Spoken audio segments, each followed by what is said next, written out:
Today we're going to talk about pets. So it's quite an emotive topic. Some of us love them, some of us not so much. Some landlords, we love our own and are very happy to have tenants having in the property. But with the new Renters' Rights Bill, that choice is slightly changing because it is clear that a tenant will be able to request a pet in a property, and the landlord will have a specific amount of time to respond to either say, yes, that's okay to that specific pet, or they can refuse consent, but only if it's reasonable to do so.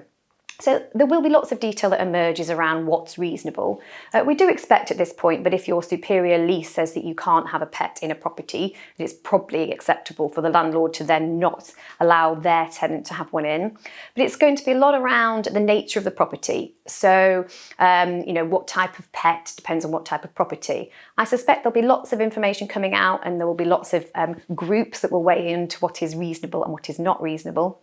And unfortunately, some of that will end up being decided in court situations.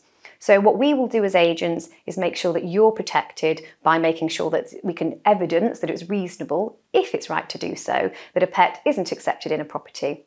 But generally, the bill wants to make sure that people have the right to family life, which includes a pet, and that is the aim of the bill. One of the important things to note, though, is that you can insist that a tenant takes out the type of insurance that will cover your property for any damage.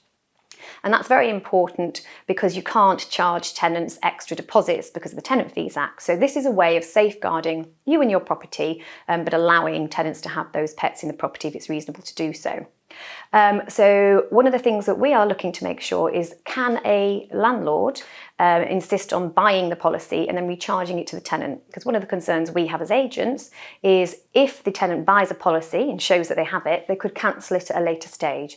So our aim will be to be able to find a fabulous policy for you as landlords and then charge that to the tenant so we can make sure that your property is protected. Thank you.